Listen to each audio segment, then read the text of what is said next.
നമസ്കാരം സുഹൃത്തുക്കളെ. ഇന്നത്തെ വിഷയം എന്ന് പറയുന്നത് നഴ്സുമാരുടെ സമരമാണ്. കേരളത്തിലെ മാലാഖമാരെന്ന് വിളിക്കുന്ന നമ്മുടെ നഴ്സുമാരുടെ അവസ്ഥ പരിതാപകരമാണ്. അവർ വീണ്ടും തെരുവിലേക്ക് ഇറങ്ങിയിരിക്കുകയാണ് ശമ്പള വർധനവിന് വേണ്ടിയിട്ട്. കഷ്ടപ്പാടുള്ള ജോലിയാണ്, നമുക്ക് എല്ലാവർക്കും അറിയാം. ഇന്നത്തെ ജീവിത ചെലവുകൾ കൂടുന്നു. കുട്ടികളെ പഠിപ്പിക്കാൻ ഒരുപാട് തുക വേണ്ടി വരുന്നു. അവർക്ക് ന്യായമാണോ അവരുടെ ആവശ്യമെന്ന് പറയുന്നത്? പല ഹോസ്പിറ്റലുകളും നമുക്കറിയാം അടിമകളെപ്പോലെയാണ് പലരും പണിയെടുപ്പിക്കുന്നത്. ചിലവനായിട്ട് ഒന്നും കിട്ടുന്നില്ല. ലോൺ പല കുട്ടികളും ഈ BS നേഴ്സിംഗ് പഠിച്ചിരിക്കുന്നത് ഭീമമായിട്ടുള്ള ലോൺ എടുത്തുകൊണ്ടാണ്. അപ്പോൾ ലോൺ അടയ്ക്കാനുള്ള തുക പോലും കിട്ടുന്നില്ല പലർക്കും. ഈ ജോലി കയറിയ ശേഷം ലൈസൻസ് ഒക്കെ ആയ ശേഷം ഇപ്പം നമ്മുടെ ആവശ്യം, പ്രധാനപ്പെട്ട ചോദ്യം എന്ന് പറയുന്നത് ഇവരുടെ ആവശ്യം ന്യായമാണോ? തീർച്ചയായിട്ടും ന്യായമാണ്. അവരൊന്ന് 40,000 രൂപ മറ്റുമാണ് ചോദിക്കുന്നത്. 800 ബെഡുകളുള്ള ഹോസ്പിറ്റൽ 40,000. പിന്നെ അങ്ങനെ സ്ലാബ് ഉണ്ട്, അവർക്ക് വേണ്ടി ഒരു സംഘടനയും മറ്റുമുണ്ട്. അവരുടെ സെക്രട്ടേറിയറ്റിന്റെ മുമ്പിൽ ഉപരോധിക്കുന്നു. നിരാഹാരം അങ്ങനെ കടന്നു പോവുകയാണ്. നാളെ മുതൽ മറ്റോ അവരെന്തോ വലിയ വ്യാപകമാക്കുകയാണ്. അപ്പം ന്യായമാണ്, നമുക്ക് എല്ലാവർക്കും അറിയാം നഴ്സുമാർ ആവശ്യം. കാരണം എല്ലാ ഹോസ്പിറ്റലുകളിലും ഈ ആർക്കും താല്പര്യമില്ലാത്ത പല ജോലികളും ചെയ്യുന്ന നഴ്സുമാരാണ്. കാരണം അവരെ സാഹചര്യങ്ങളൊന്നും പരീക്ഷിക്കാറില്ല. ഡോക്ടർമാരാണെങ്കിൽ അവരുടെ തലക്കിട്ട് പോകും. പക്ഷെ ഇവിടെ സംഭവം എന്ന് പറയുന്നത് ഇത് എത്രമാത്രം ഇത് പ്രായോഗികമാകും ഇവരുടെ ഈ പറയുന്ന ഇവരാവശ്യം എന്ന് പറയും. നമ്മളിപ്പോൾ ഈ ഇന്ത്യയിൽ എന്ന് പറയുന്നത് നമുക്കറിയാം. അതായത് ശരിയാണ്, ഭീമമായിട്ടുള്ള തുക കൊടുത്താണ് ഇവരെല്ലാവരും ലൈസൻസും അതോടൊപ്പം തന്നെ ഡിഗ്രിയൊക്കെ വാങ്ങിച്ചിരിക്കുന്നത്. പക്ഷേ ആളുകൾ വളരെ കൂടുതലാണ് ഈ ഒരു ഇൻഡസ്ട്രിയിൽ. എവിടെ പോയി തപ്പിയാലും കിട്ടും, എവിടെ പോയാൽ നേഴ്സുമാരെ കിട്ടും. അങ്ങനെ ഷോർട്ടേജ് ഉള്ളൊരു ഫീൽഡല്ല ഈ നേഴ്സുമാരുടെ ഫീൽഡ് എന്ന് പറയുന്നത്. അതായത് ഫാർമസിസ്റ്റ് ആയാലും ലാബ് ഫീൽഡ് ആയാലും ഡോക്ടർമാരായാലും MBBS ആണെങ്കിൽ ഞാൻ ഈ പറയുന്നത്, എനിക്ക് അമേരിക്ക എന്നുണ്ടെങ്കിൽ നാട്ടിൽ വളരെ വ്യക്തമായിട്ട് എനിക്കിതിനെപ്പറ്റി ധാരണയുണ്ട്. ഈ ഫീൽഡുമായി ബന്ധപ്പെട്ട് ഞാൻ അല്പം ജോലി ചെയ്യുന്ന വ്യക്തിയായതുകൊണ്ട് നാട്ടിലെ ഈ ഒരു സാഹചര്യം വളരെ വ്യക്തമായിട്ട് എനിക്കറിയാം. ആളുകൾ തിങ്ങി നിൽക്കുകയാണ് മെഡിക്കൽ ഫീൽഡുകളിൽ. പലർക്കും പല സാഹചര്യങ്ങളും പലരും പറയായിരിക്കും നിങ്ങൾക്ക് അമേരിക്കയിൽ പൊക്കൂടെ, ലണ്ടനിൽ പൊക്കൂടെ, ഡൽഹിയിൽ പൊക്കൂടെ.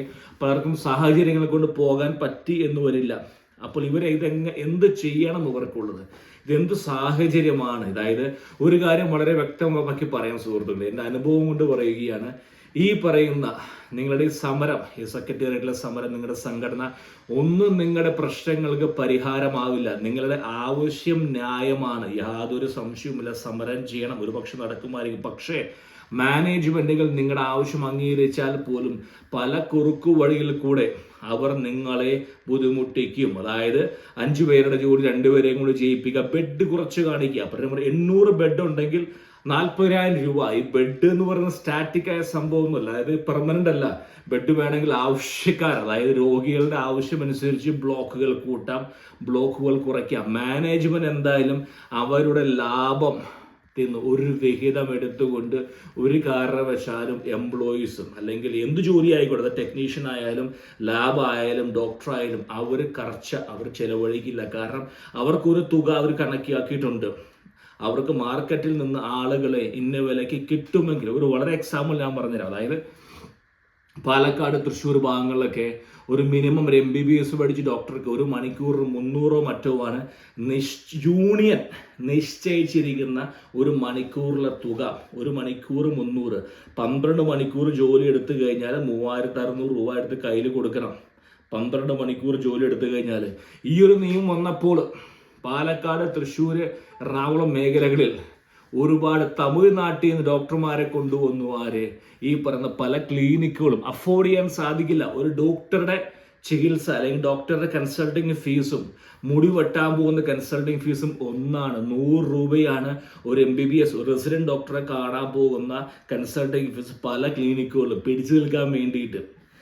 ഇപ്പം ഇന്നൊരു ബാർബർ ഒരു മുടി വെട്ടാൻ പോയാൽ നിങ്ങൾ എത്ര കൊടുക്കണം? 150 അല്ലെങ്കിൽ 200 മിനിമം കൊടുക്കണം. അതിൻ്റെ അർത്ഥം എന്ന് പറയുന്നത് ഒരേ ജോലി, ഞാൻ അവരെ കളിയാക്കുവോ അല്ലെങ്കിൽ ഞാൻ ഡോക്ടർമാരെ കളിയാക്കൽ ഉദ്ദേശവും ഞാൻ പറഞ്ഞ് മനസ്സിലാക്കുന്നത് യാഥാർത്ഥ്യമാണ് മനസ്സിലാക്കുന്നത്. ഒരു പക്ഷെ ശരിയാണ്, ഭീമമായിട്ടുള്ള തുക മുടക്കിയായിരിക്കും നിങ്ങൾ പഠിച്ചിരിക്കുന്നത്.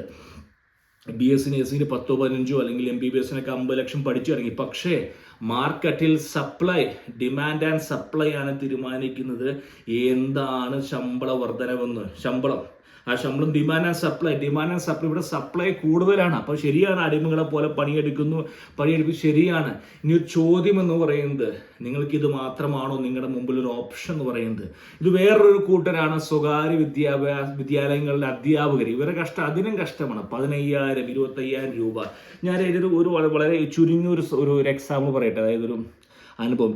ഞാൻ ജിമ്മ് വർക്കൗട്ട് ചെയ്യാൻ പോകുന്ന അമേരിക്കയിലെ ജിമ്മിലെ റിസപ്ഷനിൽ വർക്ക് ചെയ്യുന്ന ഒരു മാഷാണ്. ഇവിടുത്തെ സ്വകാര്യ അധ്യാപകനും പോലുമല്ല, ഇവിടുത്തെ ടൗണിലെ സർക്കാർ നിയോഗിച്ച സർക്കാർ സ്കൂളിലെ അധ്യാപകരാണ് ഇതിന്റെ ജിമ്മിലെ ഇൻസ്ട്രക്ടർ അല്ല, ഒരു റിസപ്ഷനിൽ, അതായത് ഓവറോൾ മാനേജ്മെന്റ് എല്ലാ പണിയും ചെയ്യണം. റിസപ്ഷനിൽ വരുന്ന ആളുകളെ സ്കാൻ ചെയ്ത് അവരുടെ കണക്കുകൾ എടുക്കണം, അവരുടെ ബില്ല് വാങ്ങണം, നിലം തുടയ്ക്കണം, ബാത്റൂം വരെ ക്ലീൻ ചെയ്യുന്നത് ആ ടൗണിലെ അധ്യാപകരാണ്.